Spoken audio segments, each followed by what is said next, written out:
गरीब सास बहू का प्लास्टिक बोतल घर। सपनों के शहर मुंबई के एक बेरंग बस्ती में बैजंती और गंगा नाम की गरीब सास बहू रहा करती थी।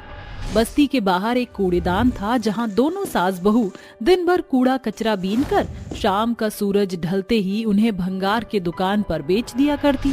बदले में जो 4 पैसे आते उसी से वो थोड़ा बहुत राशन खरीदती और दिन भर में एक दफा ही खाकर गरीबी में अपना जीवन काट रही थी।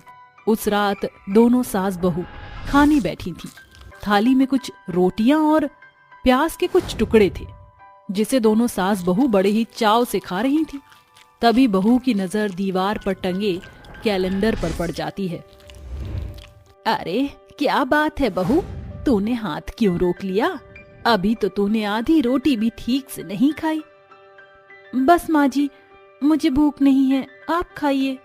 अगले ही पल गंगा अपनी बहू की परेशानी भांपकर कहती है, अरे बहू, तू हर दिन कैलेंडर की तारीख देखकर क्यों चिंता करती है? तो क्या करूं माँ जी, आज 30 तारीख है।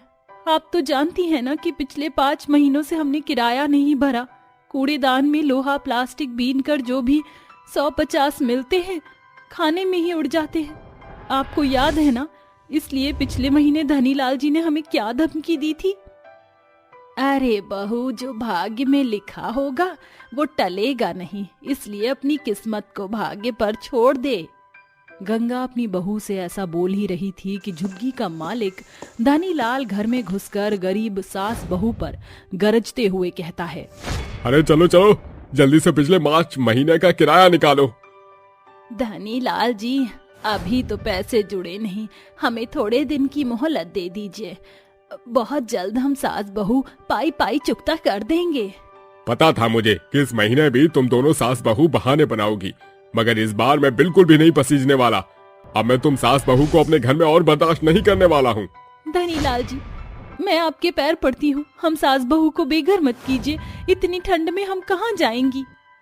कहीं भी जाके मरो, मुझे कोई मतलब नहीं।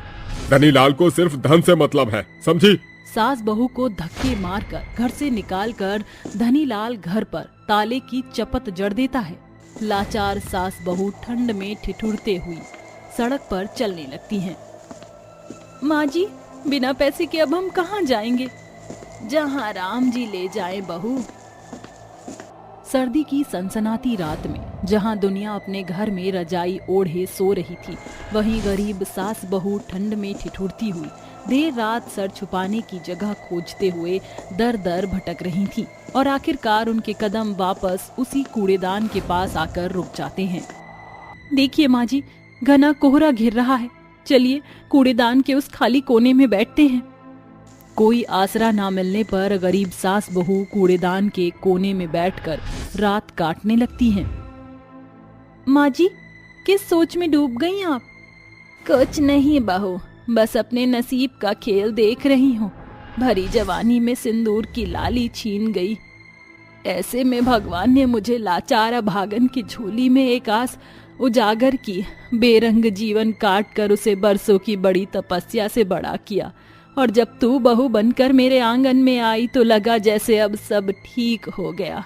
मगर नियति ने तेरे सुनहरे दामन को भी सफेद लिबास में भरकर लाचार बेवा बना दिया। जैसे तैसे गरीबी में जीवन काट रहे थे, मगर अब तो ठिकाना भी छीन गया।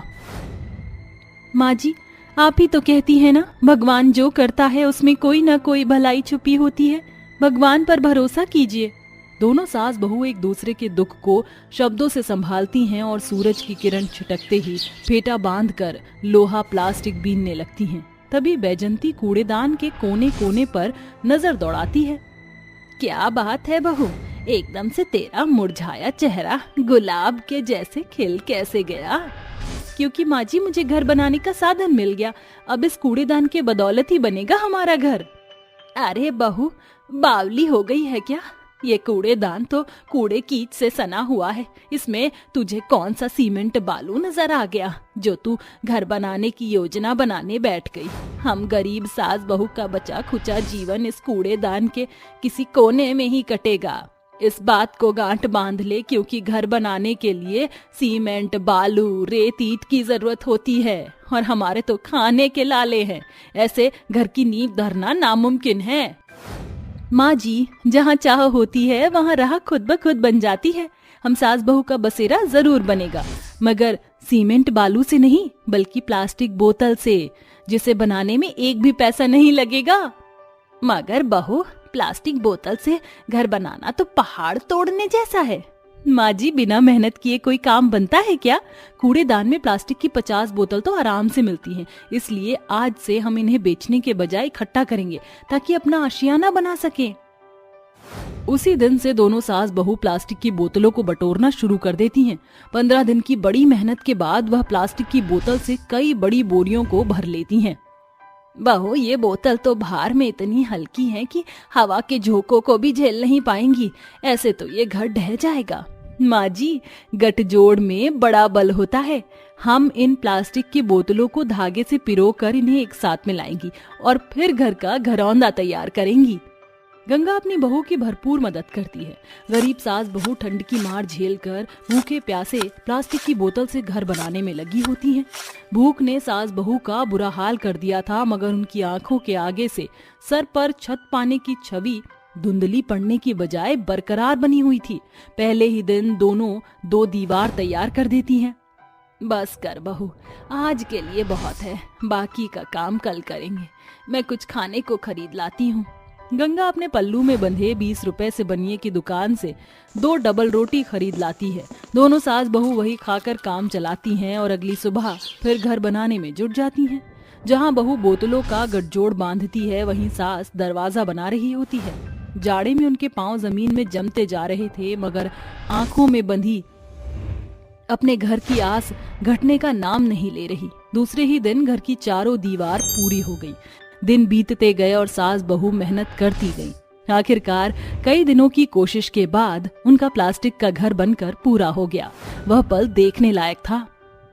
मुझे तो अपनी आंखों पर यकीन नहीं होता बहू कि हम सास बहू के सर पर छत बन गई। माँ जी, ये प्लास्टिक बोतल से बना घर हमारी बड़ी मेहनत का प्रतिफल है। भगवान जिसे गरीब बनाता है उसके हाथों में कला कूट कूट कर भरता है। आज हम गरीब सास बहू के पास पुख्ता तौर से ठिकाना है। अब हमें ठंड में ठिठुरना नहीं पड़ेगा। हाँ बहू, अब हम सास बहू बेघर नहीं है, हमारे पास भी घर है। प्लास्टिक बोतल से बना घर बेहद ही प्यारा प्रतीत हो रहा है। बोतलों का नीला रंग रात के अंधेरे में कोहिनूर हीरे के जैसे रोशनी बिखेर रहा था, मानो आसमान की चांदनी धरती पर चिपकी हुई हो। उस रात बरसों बाद गरीब सास बहू बगैर किसी चिंता की नींद की गोद में सर रखकर सोई हुई थी। सास बहू की इस कहानी से हमें ये सीखने को मिलता है कि परिस्थिति चाहे अच्छी हो या बुरी, जो कठिनाइयों में घिरकर और राहों में गिरकर उठने की कोशिश करता है, कामयाबी उसके कदम जरूर चूमती है। रात का समय होता है। सभी लोग अपने घर में आराम से सो रहे होते हैं। तभी रात के समय सुरभि कपकपाती हुई अपने बिस्तर से उठती है। ओहो, कितनी ठंड हो रही है। ऊपर से इतनी ठंड में मुझे प्यास लग रही है। पानी पीने गई तो कहीं ठंड से मैं जम ना जाऊं। सुरभि गरम शॉल ओढ़कर किचन की तरफ जाती है और एक गिलास पानी पीने लगती है। उसके उठने की आवाज से कौशल्या की आंखें खुल जाती है और वो अपने कमरे से सुरभि को आवाज लगाते हुए कहती है, अरे बहू, अगर तू उठी है तो एक काम कर, मेरे पास की अंगीठी में आग कम हो गई है, थोड़ी सी लकड़ी डालकर जला दे। अभी आई माँ जी। सुरभि अपनी सास के कमरे में जाती है और अंगीठी में थोड़ी बहुत लकड़ियां डालकर जलाने लगती है, जिसके बाद आग जलने लगती है। अरे वाह, क्या बात है। थोड़ा सा आग के सामने हाथ पैर सेक लो तो आनंद सा आ जाता है। इस घमासान सर्दी ने तो हम बूढ़ों का जीना ही हराम कर रखा है। अब क्या बताऊं माँ जी, सर्दी के चलते बिस्तर से निकलने का मन ही नहीं करता है। अच्छा बहू, ये सब तो ठीक है, लेकिन शाम से मैंने चिराग को कहीं देखा नहीं है। आखिर चिराग गया कहाँ है? अरे माँ जी, कहाँ आए हैं चिराग जी? तभी आधी रात के समय अचानक उनके घर का दरवाजा बजने लगता है। अरे इस समय कौन आया होगा? अरे और कौन हो सकता है, एक ही तो है हमारे घर में। जिसके आने का कोई टाइम ही नहीं है। हाँ माँ जी, आप बिल्कुल सही कहती हो। लगता है चिराग जी आ गए हैं। जैसे ही सुरभि दरवाजा खोलती है, दरवाजे पर चिराग के साथ साथ कुछ गुंडे भी खड़े होते हैं। चिराग नशे की हालत में होता है। चलो ये घर खाली कर दो, अब तुम दोनों यहाँ नहीं रह सकती। अरे चिराग जी, आपने ये अपनी हालत क्या बना रखी है? ए सियानी, ज्यादा मचमच मत कर, चुपचाप से इस घर को खाली कर दे। तेरे पति ने शराब के नशे में तुम्हारी सारी प्रॉपर्टी हम लोगों के नाम कर दी है। काली अपने साथियों के साथ मिलकर बेचारी कौशल्या और सुरभि को घर से बाहर निकाल देते हैं। दोनों के दोनों आधी रात के समय ठंड में यहाँ से वहाँ ठंड से बचने के लिए ठिकाना ढूंढ रही होती हैं। जिसके बाद वो दोनों एक पेड़ के नीचे जाकर बैठ जाती हैं। हे भगवान, ये सब हमारे साथ क्या हो गया? चिराग ने तो हमें कहीं का नहीं छोड़ा, उसने सब कुछ बेच दिया। भगवान। माँ जी, हम तो अर्श से फर्श पर आ गए। मुझे बहुत जोर से ठंड लग रही है। ठंड से कपकपा कर दोनों की हालत बुरी हो जाती है और वो दोनों रोने लगती हैं। तभी पेड़ में से आवाज आती है, रोना बंद करो, मैं जानता हूँ तुम दोनों परेशानी में हो। क्या मैं तुम्हारी कोई मदद कर सकता हूँ? सुरभि और कौशल्या पेड़ के अंदर से आवाज सुनकर हैरान हो जाती हैं और बहुत डर जाती हैं। देखो, तुम दोनों मुझसे डरो मत, मैं एक जादुई पेड़ हूँ। मैं जानता हूँ तुम दोनों मुश्किल में हो। मैंने तुम्हारी सारी बातें सुन ली है। हम बेघर हो गए हैं, हमारा अब कोई ठिकाना नहीं है। ऊपर से इतनी सर्दी में हम दोनों सास बहू तो यही तड़प तड़प कर मर जाएंगे।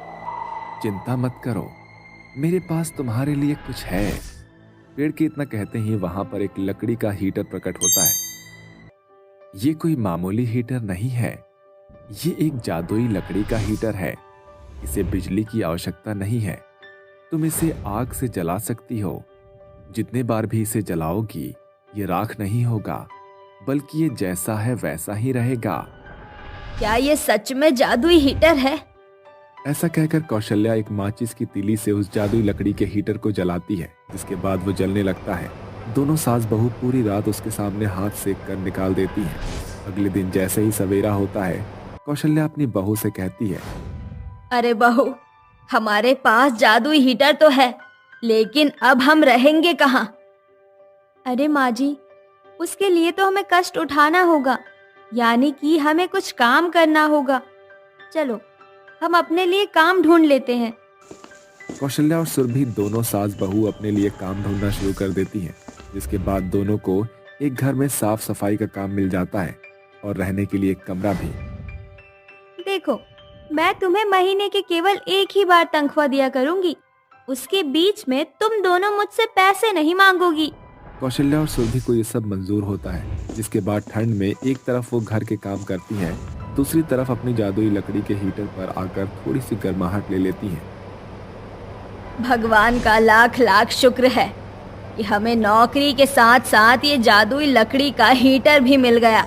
कम से कम ये सर्दियाँ तो हमारी अच्छे से निकल ही जाएंगी। हाँ माँ जी, भला हो उस जादुई पेड़ का जिसने हमें ये जादुई लकड़ी का हीटर दिया है। वो दोनों सास बहू आपस में लकड़ी के हीटर पर उसकी गर्माहट लेते हुए बात कर रही होती हैं। तभी ये सारी बातें उनकी मालकिन खिड़की से सुन लेती है। अच्छा, तो ये बात है। इनका ये हीटर कोई मामूली हीटर नहीं, बल्कि लकड़ी का जादुई हीटर है। अब इस हीटर को तो मैं चुरा लूंगी, उसके बाद मुझे इसकी इन सर्दी में लाखों में कीमत मिलेगी। सुरभि और कौशल्या की मालकिन के मन में लालच आ जाता है, जिसके बाद वो हीटर को चुराने का मौका ढूंढने लगती है। एक रात सुरभि और कौशल्या दिन भर के काम को करके थक जाती हैं और गहरी नींद में सो जाती हैं। अरे वाह, दोनों सास बहू जादुई लकड़ी के हीटर को जलाकर सो रही है। यही वक्त है, मैं इस जादुई लकड़ी के हीटर को चुराकर ले जाऊं। जैसे ही वो हीटर को चुराने के लिए हीटर को अपने हाथों से उठाती है, अचानक से उसके हाथ जलने लगते हैं और उसे हीटर में से एक आवाज आती है, ये हीटर जादुई हीटर जरूर है, लेकिन ये हीटर तुम जैसे लालची लोगों के काम कभी नहीं आएगा। अगर तुम जैसे लालची इस जादुई हीटर का इस्तेमाल करने की कोशिश भी करोगे तो तुम जैसे लालचियों के हाथ जल जाएंगे। अरे मुझे माफ कर दो, मुझसे गलती हो गई। मैं आइंदा कभी भी लालच नहीं करूंगी। मेरे हाथ जल रहे हैं, मुझे इससे छुटकारा दिलाओ। तभी कौशल्या और सुरभि की नींद खुल जाती है और वो अपनी मालकिन के हाथों को जलते हुए देखकर उसके हाथों पर पानी डाल देती हैं। हे राम रे राम, जल गए मेरे हाथ, अब क्या करूं? अरे मालकिन, आप हमारे कमरे में क्या कर रही हो और आपके ये हाथ कैसे जले? दरअसल मैं रसोई में काम कर रही थी, मुझे खाना गर्म करना था, लेकिन मैं रसोई में काम ही क्या करती हूँ, तो मुझे गैस जलानी नहीं आती, इसी कारण मेरे हाथ जल गए थे। तो मुझे कुछ समझ नहीं आया तो मैं यहाँ आ गई। अरे मालकिन जी, अगर ऐसी बात थी तो आप मुझे बता देती, मैं आपकी मदद कर देती। अरे नहीं नहीं, मैं ठीक हूँ, चलो तुम दोनों सो जाओ, मैं तुम्हें परेशान करना नहीं चाहती थी। वो ऐसा कहकर अपने कमरे में चली जाती है, जिसके बाद वो अपने मन ही मन सोचती है, हे भगवान, आज इस जादुई लकड़ी के हीटर के चलते मेरी जान ही चली जाती। आज के बाद मैं जादुई लकड़ी के हीटर को कभी नहीं छूंगी। उस दिन के बाद से कौशल्या और सुरभि दोनों सास बहू बेचारी अपनी सर्दियां जादुई लकड़ी के हीटर के सहारे गुजार लेती हैं। वहीं दूसरी तरफ उनकी मालकिन को ज्यादा लालच ना करने की सीख भी मिल जाती है। अब वो एक साथ खुशी खुशी रहने लगती हैं। जादुई टोकरी। कौशाम्बी गांव अपने प्राकृतिक हरियाली की खातिर जाना जाता था। गांव का आधा छोर जंगल के भूभाग से घिरा हुआ था। उस गांव में रसिका नाम की एक औरत अपनी 2 बेटियों नित्या और विभा के संग एक घास फूस के पुराने छप्पर में रहती थी। भोर के 5 बज गए, जल्दी से उठो और जंगल से लकड़ियां बटोर लाओ ताकि मैं टोकरियां बना सकूं। रसिका की बात सुन नित्या झटपट से उठ खड़ी होती है, मगर विभा मुंह घुमाकर सो जाती है। मेरी एक बोली सुनते ही नित्या झट से खड़ी हो गई। अरे आलसन, कभी तो अपनी बहन से कुछ सीखा कर। तंग आ गई हूँ मैं आपकी इस जातियों से माँ। जब देखो अपनी बड़ी बेटी की गुण गाती रहती हो। मैं तो जैसे आपको फूटी आँख नहीं सुहाती। गुस्से से बिलबिलाती हुई विभा माँ को 4 बातें सुनाकर लकड़ी लाने के लिए जंगल की ओर चल पड़ती है। विभा रुक जा, ऐसे मुंह नहीं चढ़ाते, वो हमारी माँ है। मैं तुम्हारी मीठी मीठी बातों में उलझने वाली नहीं हूँ, समझी? भले ही हमारा रिश्ता खून से जुड़ा हुआ है, पर मैं तुम्हें कुछ नहीं मानती हूँ। तुम्हारे चलते माँ मेरे संग सौतेले से बढ़कर बर्ताव करती है। विभा के दिल में भरे गुबार से नित्या के मन में गहरी चोट पहुंचती है। दोनों मिलकर लकड़ियां बटोरकर उनकी गठरी बांधकर घर लौट आती हैं। माँ, खाने में ये बनाया है आपने? लौकी की सब्जी, ये सूखी साखी रोटी। अरे बावली हो गई है क्या? बर्तनों को क्यों झनक पटक रही है? गनीमत है कि 2 वक्त का खाना भी नसीब हो रहा है। तेरे पिताजी ताउम्र शराब में धुत रहे, खुद तो बेफिक्री से चल बसे और मुझ पर 2 बेटियों का भार सौंप गए। सुना था कि बेटियां माँ की तकलीफ समझती हैं, मगर तू सारी परिस्थिति देखने के बावजूद भी अपना गुमान मुझ पर झाड़ती है। माँ छोड़िए भी, विभा भी नादान है, समझ जाएगी। दूध पीती बच्ची नहीं हूँ मैं, जानती हूँ कि माँ के मन में मेरे प्रति जहर तुझ नागिन नहीं भरा है। ऐसा कहकर विभा नित्या के मुंह पर दरवाजा भेड़ देती है।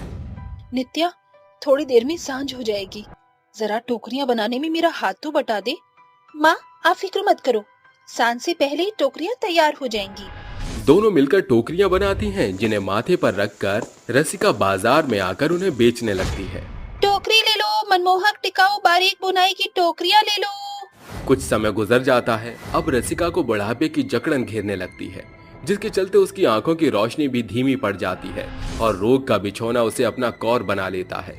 ऐसे में घर की जिम्मेदारी जवान नित्या के कंधे पकड़ लेती है।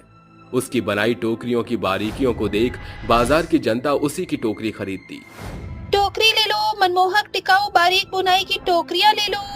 हरिया नाम का एक युवक उसकी टोकरी की ओर लुभाता चला आता हुआ कहता है, अरे क्या बात है, पूरे बाजार में तुम्हारे यादों की कारस्तानी छाई हुई है। मेरा मतलब जिसके ठेले पर देखो तुम्हारे ही बनाई टोकरी सजी हुई है। शुक्रिया भाई जी, ये गुण भी बस ईश्वर की देन है, वरना किसको मालूम था कि मेरी बनाई टोकरी मेरी रोजी रोटी बन जाएगी। मुझे 6 टोकरियां दे दो, हल्का कारोबारी हूँ, टोकरियों से दुकान की मेरी शोभा बढ़ जाएगी। उस रोज नित्या की काफी बेहतर कमाई होती है। वो खुश मन से घर आती है। माँ, आज मेरी बनाई तमाम टोकरियां बिक गई, इसलिए उस कमाई से मैंने आपकी खातिर महीने भर की दवाई खरीद ली। उससे आप जल्दी ठीक होंगी। सब कुछ सही चलने लगा था, मगर जैसे उनके जीवन की चल रही रेल पटरी से उतर गई। नित्या की टोकरी की बिक्री घटने लगी।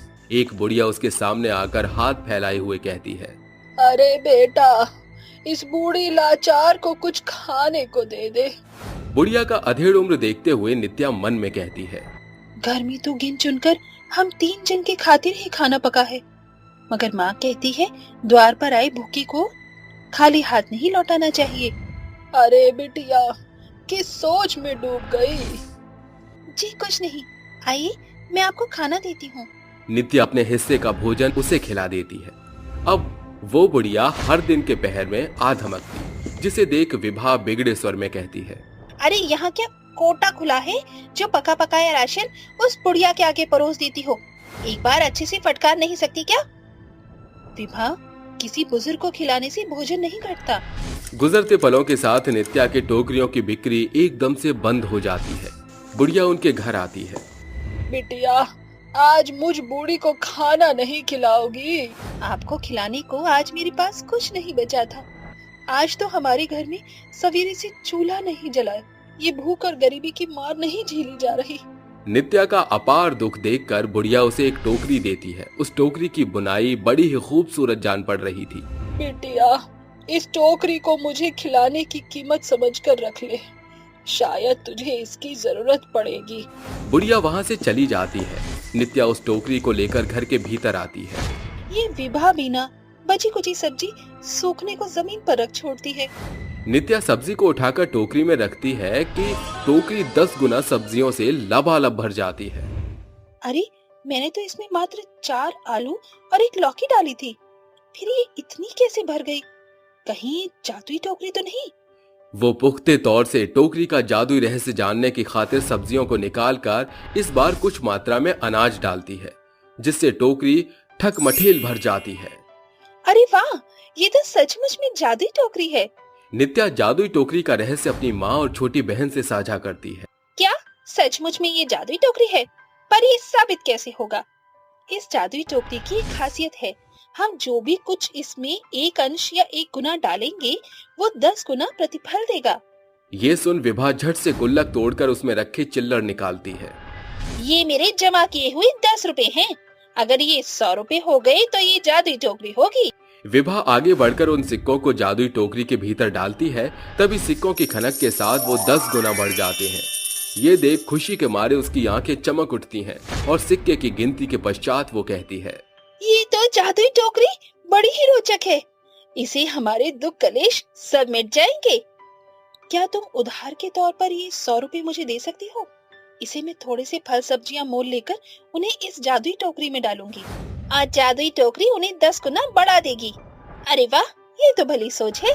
नित्या बाजार से ताजे फल और सब्जियां खरीदकर जादुई टोकरी में जैसे ही उड़ेलती, वो लबालब भर जाती, जिन्हें लेकर वो गांव देहात घूमकर उन्हें बेचती है। ताजे मीठे फलों के साथ ताजी हरी सब्जियां ले लो। उसकी आवाज सुनकर रिपना और चंदन नाम का एक दंपति उसे रोकते हुए कहता है, अरे ओ फल वाली, जरा यहाँ तो आना। नित्या झट से उसके पास आती है। क्या भाव बेच रही हो ये मीठे मीठे फल? साहब, इसे मीठे फल आपको पूरे बाजार में नहीं मिलेंगे। अच्छा, चक्कर तो देखूं। चंदन एक फल को चखते हुए बोलता है, अरे वाह, तुम्हारे फल तो इमरती से भी मीठे और रस भरे हैं। सभी में 1 किलो भर तौल दो। सांझ के खातिर भाजी तरकारी भी नहीं है। इसकी सब्जियां भी कितनी चमकदार हैं। लगे हाथ सब्जी भी खरीद लो। जादुई टोकरी में भरे सामान जितनी तेजी से बिकते हैं, उतनी ही तेजी से वो भरते चले जाते हैं। उस रोज नित्या उतना कमाती है जितने पहले उसने कभी नहीं कमाया होता। ये ले छुटकी, तेरे 100 रुपए और ये अलग से 50 रुपए। अब मैं इस जादुई टोकरी से अपनी गरीबी के जीवन की काया पलट कर रख दूंगी। नित्या लगातार उस जादुई टोकरी का सदुपयोग करती है। वो प्रत्येक दिन की कमाई की जोड़ बटोर कर रखती है, जिसे कुछ समय में वो एक पक्का मकान बनाकर अपनी माँ और बहन के साथ खुशहाल तौर से जीवन यापन करने लगती है। नित्या सारा श्रेय वो जादुई टोकरी को देती है। सास का बहू पर दहेज अत्याचार। रमेश अपनी बेटी दिव्या की शादी पंकज नाम के लड़के से कर देता है, जिसकी अच्छी खासी नौकरी थी। अपनी इकलौती बेटी की शादी में रमेश खूब पैसा खर्चा करके अपनी बेटी को पंकज को सौंप देता है और पगफेरे वाले दिन पंकज उसे लेने आता है। अरे पंकज बेटा, बहुत लाड प्यार से अपनी बेटी को पाल पोस कर मैंने बड़ा किया है। इसका ख्याल रखना, इसकी आंखों में आंसू आने मत देना। अरे जी ससुर जी, आप निश्चिंत रहिए। अरे समधन जी, आज्ञा दीजिए, चलते हैं। अरे आप मेरे बेटे को कोई तोहफा नहीं देंगे? जमाई पहली बार घर आया है। अरे ऐसा नहीं है, जमाई जी के लिए मैं घड़ी लेकर आया हूँ, महंगी कंपनी की। अरे सुबोध बेटा, जरा वो तोहफा तो लेकर आना। ये पापा। तभी सुबोध वो तोहफा लाकर पंकज को सौंप देता है। तभी समधन सरोज कहती है, अजी ये तो बड़ा आम तोहफा है। अरे कुछ सोने की अंगूठी या चैन तो देते, पहली बार आने पर जमाई को ये देते हैं क्या? अरे समधन जी, सोने की अंगूठी और चेन तो शादी में दे दी थी, इसलिए सोचा घड़ी दे दूं। हाँ, कोई बात नहीं माँ, मेरे लिए ये बहुत कीमती तोहफा है। अच्छा पापा जी, अब आज्ञा दीजिए, मैं अपनी पत्नी को ले जाऊं? हाँ हाँ हाँ बेटा, जरूर। तभी पंकज, दिव्या, सरोज अपने घर पहुंच जाते हैं। 2-3 दिन तक सब कुछ ठीक था, पर सरोज अकड़ कर अपनी नई बहू से बात किया करती थी। तभी सुबह के समय उससे चिल्लाकर कहती है, अरे ओ नास पीटी करम चली बेहया, सूरज सर पर चढ़ गया लेकिन तेरी चाय अभी तक नहीं आई। अरे भूखा मार डालोगी क्या? सरोज की आवाज सुनकर जल्दी जल्दी दिव्या चाय नाश्ते की ट्रे लाकर कहती है, बस माँ जी, चाय लेकर आ ही रही थी मैं। अब सर पर क्या खड़ी है? जा जाकर बाकी का काम कर, या मेरे खाने पर नजर रखेगी और मेरे पेट में दर्द करवाएगी। नहीं माँ जी। ये कहकर दिव्या घर के झाड़ू पोछे का काम करने लगती है। वो पोछा लगा ही रही थी कि इतने में सरोज आती है। दिव्या उसे मना भी करती है, फिर भी उसकी बात ना सुनकर वह आगे बढ़ती है और गिर पड़ती है। अरे मोरी मैया, मैं तो मर गई रे। अरे मार डाला रे। करमजदी नास पीटी बेहया, मुझे जान से मारना चाहती है ना, इसलिए तूने मुझे यहाँ गिरा दिया। साजिश की है तूने मुझे मारने की। नहीं नहीं माँ जी, ऐसा कुछ भी नहीं है। मैं तो आपको मना कर रही थी, पर आप फिर भी चली आई, और आपको पता तो था कि मैं यहाँ पोछा लगा रही हूँ। करमजली नासपीटी बकवास कर रही है। ये नहीं कि मुझे उठाए, जुबान चला रही है मुझसे। बताती हूँ तुझे। नहीं माँ जी, मेरा ऐसा बोलने का कोई इरादा नहीं था। तभी दिव्या अपनी सास को उठाकर कमरे में ले जाती है। कुछ देर बाद खाने के समय सरोज गुस्से से दिव्या को कहती है, ये कैसा खाना बनाया है तूने, इतना नमक। अरे बीपी हाई कराकर मुझे मारना चाहती है ना? पता नहीं मैंने तेरा क्या बिगाड़ा जिसके लिए तुम मुझसे बदला ले रही है। अभी ब्याह होकर आई है और आते ही ऐसे कर्म। माँ जी, मैंने तो ऐसा कुछ भी नहीं किया है, और आपके हिसाब से ही नमक डाला है। मुझे तो ज्यादा नहीं लग रहा। मुझे उल्टा जवाब देती है, मुझसे बदतमीजी करती है। अभी बताती हूँ तुझे। ऐसा कहते ही सरोज उसे एक तेज चांटा खींच कर मारती है। आह! माँ जी, मैंने ऐसा कुछ भी नहीं किया जिसके लिए आप मुझ पर हाथ उठा रही हैं। अब तू मुझे सिखाएगी सही क्या है और गलत क्या है। चली जा मेरे सामने से अपनी मनहूस शक्ल लेकर। ये सुनकर दिव्या अपने कमरे में जाकर रोने लगती है। तभी शाम को पंकज मुंह लटकाए नशे की धुत में लड़खड़ाते हुए आता है। तभी सरोज कहती है, क्या हुआ बेटा, तू इतना झूम क्यों रहा है? अरे बैठ। अरे दिव्या, जल्दी से पानी लेकर आ। ये लीजिए। अरे इनकी आंखें लाल क्यों हैं? पंकज जी, क्या हुआ आपको? मेरा बिजनेस डूब गया है, दिवाला निकल गया मेरा। जाकर अपने बाप से मेरे लिए पैसे लेकर आ। शांत हो जा मेरे बच्चे। सुना नहीं तूने मेरा बेटा क्या बोल रहा है? जाकर अपने बाप से पैसे मांग, अभी कॉल कर उसे। माँ जी, मेरे पिता ने सारा पैसा मेरी शादी में लगा दिया, यहाँ तक कि आपने जो बोला, पैसे, जेवर, गाड़ी, हर डिमांड पूरी की है। अब पिताजी पर पैसा नहीं है। अपने पति के लिए तो इतना भी नहीं कर सकती और जवाब देती है, अभी बताता हूँ। तभी पंकज दिव्या को थप्पड़ मारकर घसीटते हुए कमरे में ले जाता है और बेल्ट से मारने लगता है। कल की तारीख में तू अपने बाप से पैसे नहीं लेकर आई तो इस घर से हमेशा के लिए निकाल दूंगा तुझे। अजी, आप ये कैसी बातें कर रहे हैं? अभी तो हमारी शादी हुई, आप ऐसा कैसे कह सकते हैं? ऐसे कह सकता हूँ, बता लाएगी कि नहीं लाएगी? ऐसा बोलकर पंकज और दिव्या को बेल्ट से मारता है, जिसके बाद उसके शरीर से खून निकलने लगता है और वह दर्द से चिल्लाती है, पंकज जी मुझे छोड़ दीजिए, मैं कल पैसे लेकर आ जाऊंगी। ठीक है, अगर दहेज नहीं लाई तो जानती है ना क्या करूंगा। ऐसा बोलकर वो सो जाता है और सास पीटते हुए कमरे से बाहर तमाशा देखकर कहती है, जब तक दहेज लाकर हमें और माला माल नहीं कर देगी, इसकी तो ऐसे ही अपने बेटे से खाल उधड़वाऊंगी मैं। ऐसा बोलकर सरोज अपने कमरे में चली जाती है। वहीं सुबह सरोज उससे कहती है, तूने अपने बाप को फोन करके 5 लाख रुपए नहीं मंगवाया ना? चल फोन कर अपने बाप को। जी माँ जी। तभी वो सास के सामने अपने पिता को कॉल करती है। पापा कैसे हो आप? वो मुझे कुछ काम था। हाँ बेटा, बेझिझक बोल। और ये क्या आवाज क्यों आ रही है? तू रोई है क्या? नहीं पापा, मैं बिल्कुल ठीक हूँ। वो उनका बिजनेस ना डूब गया है, तो नया बिजनेस स्टार्ट करने के लिए कुछ पैसे चाहिए थे। आप मुझे 5 लाख रुपए भिजवा देंगे? इतने सारे पैसे? चल तू रो मत, मैं जुगाड़ करता हूँ बेटा। तभी अगले दिन सुबोध 5 लाख रुपए का बैग लेकर आता है। ले बहन, जीजाजी को ये पैसे दे दियो। ठीक है भैया। तभी सुबोध की नजर अपनी बहन के हाथ और चेहरे पर जाती है, जहां उसके मारने के निशान देखकर वो सरोज के सामने कुछ नहीं कहता और चला जाता है। पर घर आकर उसे कॉल करता है। दिव्या, तेरे शरीर पर ये निशान कैसे हैं? पंकज ने तुझ पर हाथ उठाया है क्या? कुछ नहीं भैया, वो गिर गई थी मैं तो चोट लग गई। मैं खुश हूँ भैया। अच्छा, गैस पर खाना बन रहा है, मैं वहां जाती हूँ, बाय। कॉल काटने के बाद दिव्या फूट फूट कर रोती है। कितनी फूटी किस्मत है मेरी। सोचा तो शादी के बाद खुश रहूंगी, लेकिन यहाँ तो मेरी जिंदगी नर्क हो गई है। अपने भाई से अपनी बातें छुपानी पड़ रही हैं, किसी को कुछ कह भी नहीं सकती। धीरे धीरे पंकज और सरोज उस पर अत्याचार करने लगते हैं और बार बार दहेज की डिमांड करते हैं। तभी एक दिन पंकज फिर से उससे दहेज मांगता है। मुझे पैसों की जरूरत है, अपने बाप से जाकर और पैसे लेकर आ। कल के कल ही मुझे पैसे चाहिए, वो भी पूरे 2 लाख रुपए। आप ये क्या बोल रही हैं? कुछ दिन पहले ही तो मैंने आपको बहुत सारे पैसे लाकर दिए हैं। क्यों बार बार मुझसे दहेज मांगते हैं आप? पिताजी पर भी कर्जा हो चुका है और भाई भी कितना मांगेगा? तुझे एक बार की बात समझ नहीं आती? जाकर दहेज लेकर आ। माँ जी, वो कर्ज में डूब चुके हैं, आप दोनों समझते क्यों नहीं हैं? माँ, ये ऐसे नहीं मानेगी, इसे पीटना पड़ेगा। तभी पंकज अपनी माँ के सामने दिव्या को बेल्ट से मारता है, उसके बाद पकड़कर खींचता है। माँ जी ने रोकिए, मुझे छोड़ दीजिए। माँ जी, आप इन्हें कुछ कहती क्यों नहीं है? तू इसी के लायक है। पंकज उसे मार मार के अधमरी कर देता है। तभी सुबोध पुलिस लेकर वहां पहुंच जाता है और अपनी बहन को ऐसे देखकर कहता है, इंस्पेक्टर साहब, मैंने कहा था ना, ये आदमी जालिम खूंखार जानवर की तरह है। देखिए इसने मेरी बहन का क्या हाल बना रखा है। वो तो अच्छा हुआ जो मुझे उस दिन शक हो गया और मैं यहाँ आ गया। कांस्टेबल, गिरफ्तार करो इसे। क्यों रे, बहुत चर्बी चढ़ गई है ना तुझे? अपनी मर्दानगी अपनी बीवी पर दिखाता है। थाने चल, तेरी सारी मर्दानगी उधर उतर जाएगी डंडे से पीट पीट कर। भैया अच्छा हुआ आप आ गए, मुझे नहीं रहना इनके साथ। ये मुझे मार डालेंगे। बार बार दहेज मांगते हैं। पापा पर और आप पर कितना कर्ज हो गया है, और अभी भी ये दहेज ही मांग रहे थे। परेशान मत हो बहन, मैं आ गया हूँ। ऐसा केस करूंगा कि जिंदगी भर ये जेल से बाहर नहीं आ पाएगा।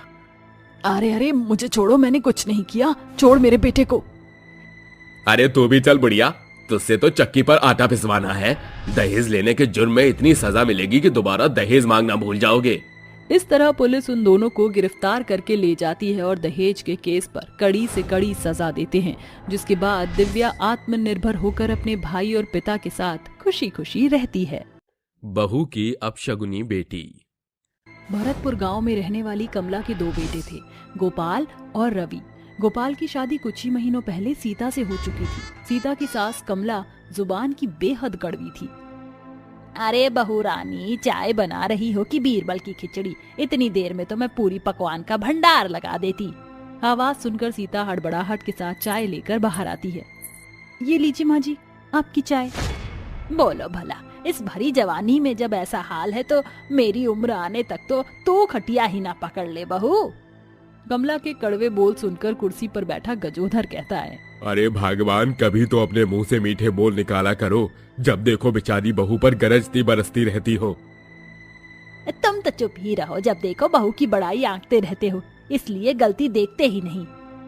अचक्के में सीता बड़े बोझिलता के साथ बेहोश होकर धरती पर औंधे मुंह गिर जाती है। ये देखकर कमला कहती है, अरे मोरी मैया, जाने क्या हो गया इस कलमुही को। कुछ ही देर के बाद डॉक्टर उनके घर दस्तक देते हैं। अरे बधाई हो, आपकी बहू 2 माह गर्भ से है। जैसे ही सीता के प्रेग्नेंट होने की बात कमला को पता चलती है, उसका चेहरा खुशी से खिल उठता है। अरे मुबारक हो गोपाल के बाबूजी, तुम दादा और मैं दादी बनने वाली हूँ। कमला की बात सीता के कानों में उमड़ घुमड़ रही थी, तभी वह बेहोशी से बाहर आ जाती है और अपनी सास का बदला बर्ताव देखकर सीता के मन में सम्मान की लौ झिलमिलाने लगती है। मगर ये सच नहीं था। जैसे जैसे दिन बीतते हैं, कमला अपनी गर्भवती बहू का खूब खास ख्याल रखती। सीता बहू, कहाँ है तू? जी माँ जी। ये ले, ये नारियल पानी पी ले। मैं चाहती हूँ कि जब मेरा पोता इस दुनिया में आए तो अपने दूधिया रंग से पूरे घर को रोशन कर दे। कमला के शब्दों में पहले से पोते की आस देखकर सीता का मन फीका पड़ जाता है।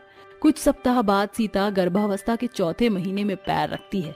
एक दिन, सीता बहू, ये ले बर्फी खा। तुझे पता है, गोपाल जब मेरे गर्भ में था तो मैं खूब मीठा खाती थी। अब ज्यों कि मेरा पोता आने वाला है, इसलिए मैं अपनी बहू के लिए यही बर्फी लाई हूँ। मगर मेरा मीठा खाने का बिल्कुल मन नहीं है। मुझे कुछ चटपटा चाहिए और मेरा खट्टा खाने का भी जी कर रहा है। अपनी गर्भवती बहू सीता की ये बात सुनकर कमला के चेहरे की हवाइयां गुल हो जाती हैं। वह बिना कुछ कहे कमरे में चली जाती है और सारी रात बिछौने पर करवट बदलती हुई बड़बड़ाती है। बहू के हाव भाव और डील डॉल देखकर जैसे उसके पेट में पोता नहीं बल्कि बेटी पल रही है। कल सवेरे सोनोग्राफी में दूध का दूध और पानी का पानी हो जाएगा। अगली सुबह कमला अपनी बहू सीता को सोनोग्राफी के लिए अस्पताल लेकर आती है, जहां डॉक्टर जांच पड़ताल करके कहता है, देखिए, आपके बहू के पेट में लड़का नहीं बल्कि लड़की है। लड़की सुनकर कमला गुस्से से बौखलाकर अपनी बहू से कहती है, सीता बहू, तो इस बच्ची को जन्म नहीं देगी। आज के आज गिरा दे इस गर्भ को। मगर क्यों माँ जी? क्योंकि जब एक बेटी बिगड़ जाती है तो पूरा कुल बिगड़ जाता है, और कमला देवी के जीते जी इस कुल पर बेटियों का कलंक नहीं लगेगा। तो फिर मेरा जवाब भी जान लीजिए माँ जी, मैं अपनी बेटी को नहीं मारूंगी। उसकी गांठ मेरे गर्भ से है और मेरे मन से बंध चुकी है। उस रोज पहली बार सीता बेझिझक बेखौफ होकर बोल पड़ी। शायद ये माँ की ममता थी जिसने सीता को सहना नहीं बल्कि बोलना सिखाया। थोड़ी ही देर में सीता अपनी सास कमला के साथ घर पहुंच जाती है, जहां कमला के छोटे बेटे रवि के पैरों में गंभीर रूप से पट्टी बंधी हुई थी। हे भगवान, रवि तेरे पैरों में क्या हो गया बेटा? पता नहीं माँ, रोजाना की तरह रास्ते से आ रहा था, अचानक से बाइक स्लिप कर गई। कैसे, कुछ समझ नहीं आया। मगर मेरी समझ में सब कुछ आ गया है। अरे ये सब कुछ बहू के गर्भ में पल रही अपशुगनी बेटी की बला है जो हमारे घर पर छा गई है। अभी वक्त है, गिरा दे इस शनि ग्रह को। गर्भपात की बात सुनकर सीता रोती बिलखती हुई अपने कमरे में आ जाती है और अपने गर्भ को निहारती हुई कहती है, क्यों भगवान, जिस बच्ची ने अभी जन्म तक नहीं लिया उसके माथे पर अपशगुनी का कलंक क्यों? घंटों के बड़े वक्त के बाद सीता चुप होती है। ऐसे ही गुजरता हुआ दिन एक सप्ताह में बदल जाता है। तभी एक रात गोपाल दुखी मन से दफ्तर से घर लौटता है, जिसे देखकर कमला कहती है, अरे गोपाल, क्या बात है, तेरा मुंह क्यों लटका है और तू इतना बुझा बुझा क्यों है? दफ्तर में कोई बहसबाजी हुई है क्या? क्या बताऊं माँ, मेरी नौकरी छिन गई। कहा कुछ ही दिनों में मुझे मैनेजर का ओहदा मिलने वाला था, वहीं आज ऐसा हो गया। ये सुनकर कमला माथा पकड़कर गुस्से से गरजती हुई कहती है, हे भगवान, यही बुरी खबर सुननी बाकी बच गई थी। क्या हुआ माँ जी, कुछ हुआ है क्या? आप गुस्से में क्यों हैं? बेड़ा गर्क हो तेरा बहू, जब से तेरी अपशुगनी बेटी तेरे पेट में पड़ी है सब कुछ बिगड़ और बिखर रहा है। पहले रवि का एक्सीडेंट हुआ और अब गोपाल ने भी नौकरी से हाथ धो दिया। तेरी कोख के कारण मेरा घर कंगाली की ओर बढ़ रहा है, सब कुछ छिन्न भिन्न हो रहा है। अभी तो कोख में है तब इतना तहलका मचा रही है, दुनिया में आकर भिखारी बनाकर छोड़ेगी ये कुलच्छनी। नौकरी चले जाने से गोपाल पूरी तरह से चिड़चिड़ा चुका था, जिसके चलते वह भी सीता का साथ छोड़कर अपनी माँ के सुर में सुर मिलाता हुआ बोल पड़ा, माँ सही कह रही है, सीता गिरा दो इस बच्ची को। जाने किस राहु केतु के दोष से लिपटी हुई है ये अपशगुनी बच्ची। चंद दिनों में हमारे खुशहाल घर को बदहाल बना चुकी है ये। वाह गोपाल, बहुत खूब, लेकिन तुमने सिर्फ मेरे कोख में पल रही बच्ची को अपशगुनी करार नहीं दिया, बल्कि खुद के खून पर भी अपशगुनी का धब्बा लगा दिया है। इतना कहकर सीता रोते हुए अपने कमरे में चली जाती है और कमला मन में कहती है, करम जली कमबख्त, मेरी बात ऐसे बुझने वाली नहीं। अब तो कमला का कटार भी काम करेगा, थक हार कर खुद गिरा देगी अपनी मनहूस को। अपनी बात मनवाने के लिए कमला सीता को सताना शुरू कर देती है। वह कभी गर्भवती बहू को रात का बासी खाना देती तो कभी उस पर भी आफत कर देती। साथ ही सीता को सारा दिन घरेलू कामों में उलझाए रखती। सीता के गर्भावस्था के महीने बढ़ते चले गए। उस बीच गजोधर ने बीमारी का बिछौना धर लिया। देख ले नासपीटी, तेरी इस अपशगुनी बेटी की छत्र छाया से आज तेरे ससुर के सांस पर बनाई है। हे भगवान, बुला ले इस अपशगुनी बच्ची को अपने घर, वरना इस मनहूस के चलते मेरे घर में मातम छा जाएगा। ये सुनकर सीता के सब्र का बांध जवाब दे जाता है। बस माँ जी, मेरे लाख कोशिश में के बावजूद भी आपके मन के मैल को मिटा न सकी। गोपाल जी की नौकरी चले जाना भगवान के हाथ में था और रवि का एक्सीडेंट एक हादसा था। और बची बाबूजी की बात, तो डायबिटीज बढ़ने के कारण उनका बीमार होना लाजमी है। अगर मेरी बेटी अपशगुनी या मनहूस होती तो फिर क्यों मेरा बाल भी बाका नहीं हुआ? सीता के सवाल सुनकर कमला के चेहरे पर प्रश्न चिन्ह पड़ जाता है। तभी अचानक सीता को प्रसव पीड़ा उठती है। माँ, लगता है बहू को दर्द उठ गया है, इसे अस्पताल लेकर जाना होगा। कुछ ही देर में सीता बेटी को जन्म देती है। 2 दिन बाद जब कमला बहू और उसकी बेटी के संग घर लौटती है तो गजोधर और रवि अपने पैरों पर खड़े होते हैं। तभी गोपाल कहता है, माँ, मेरी नौकरी वापस मिल गई और बाबूजी और रवि भी एकदम ठीक हो चुके हैं। ये सुनकर कमला के मन में बीती बातों की छवि उभर आती है, जिसके बाद उसकी आंखों से आंसू बहने लगते हैं। क्या कहूँ बहू, शब्द साथ छोड़ रहे हैं, मगर अपनी सास को माफ कर दे। उसे रूढ़ीवादी सोच के गंदे गलीज गड्ढे से निकाल ले।